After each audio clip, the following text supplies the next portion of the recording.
بسم اللہ الرحمن الرحیم۔ شروع اللہ کے نام سے جو بڑا مہربان نہایت رحم والا ہے۔ دوستو، چار چیزوں سے دھویا کرو: زبان کو ذکر سے، آنکھوں کو آنسوؤں سے، گناہ کو استغفار سے، اور دل کو خوف خدا سے۔ علم رکھنے والے اگر اس پر عمل نہ کریں تو وہ ایک بیمار کی مانند ہیں جس کے پاس دوا تو ہے لیکن وہ استعمال نہیں کرتا۔ دوستو، اگر کوئی چیز تقدیر میں نہیں بھی لکھی تو پھر بھی دعا ضرور کرنی چاہیے، کیونکہ تقدیر کے سامنے ہم بے بس ہیں، تقدیر لکھنے والا تو نہیں۔ دوستو، اللہ ہر پرندے کو رزق دیتا ہے مگر اس کے گھونسلے میں نہیں ڈالتا۔ رزق حاصل کرنے کے لیے پرندے کو خود کوشش کرنا پڑتی ہے۔ رشتے خراب ہونے کی ایک وجہ یہ بھی ہوتی ہے کہ لوگ جھکنا پسند نہیں کرتے۔ رشتوں کی رسی کمزور تب ہوتی ہے جب انسان غلط فہمی میں پیدا ہونے والے سوالوں کے جواب خود ہی بنا لیتا ہے۔ ہماری نیت کی پامائش اس وقت ہوتی ہے جب ہم کسی ایسے شخص کے ساتھ بھلائی کریں جو ہم کو کچھ نہیں دے سکتا۔ دوستو، اگر نیتوں کا اثر چہروں پر نظر آنے لگتا تو معاشرے کا ہر فرد نقاب کرنے پر مجبور ہو جاتا۔ ہم اس بد نصیب معاشرے کا حصہ ہیں جہاں حسن کا معیار گورا رنگ اور عقل کا معیار انگریزی زبان ہے۔ غصے کے وقت تھوڑا رک جائیں دوستو، غصے کے وقت تھوڑا رک جائیں اور غلطی کے وقت تھوڑا جھک جائیں، زندگی آسان ہو جائے گی۔ کتنے تعجب کی بات ہے دوستو، کتنے تعجب کی بات ہے جب کہیں وفاداری کا ذکر ہوتا ہے تو ہم انسان کتوں کی مثال دیتے ہیں۔ کسی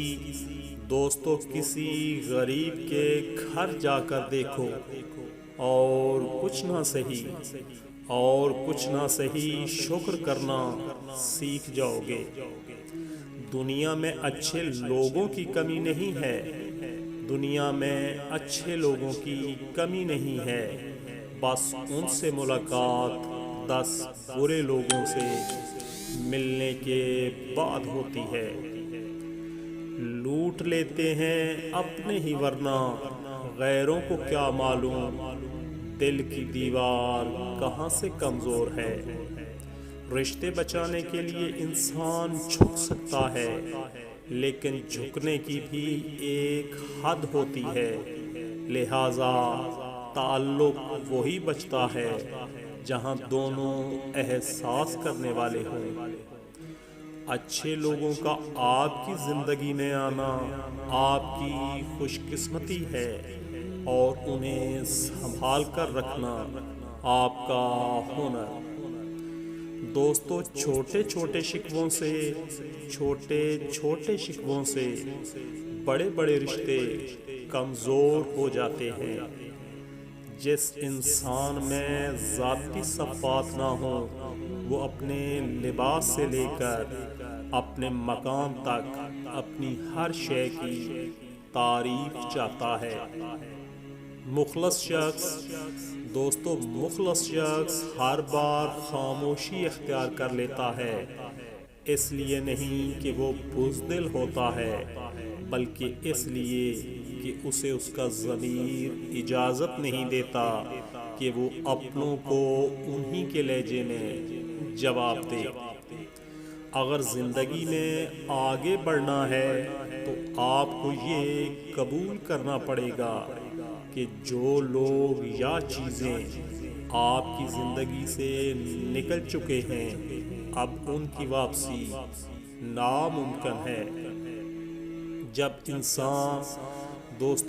انسان تنہا چلنا سیکھ جاتا ہے تب وہ دنیا کو سمجھ چکا ہوتا ہے۔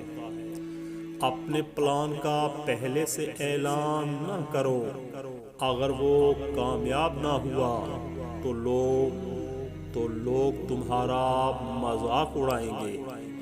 اپنی زبان کو سلام کرنے کا عادی بنا لو، اس سے دوست بڑھتے ہیں اور دشمن کم ہوتے ہیں۔ دوستو، آج کی ویڈیو، آج کے یہ اقوال زریں کیسے لگے کومنٹس ضرور کیجیے گا۔ مزید اچھی ویڈیوز کے لیے چینل کو سبسکرائب کرنا مت بھولیے گا۔ دعاؤں میں یاد رکھیے گا۔ سدا سلامت رہیں۔ اللہ حافظ۔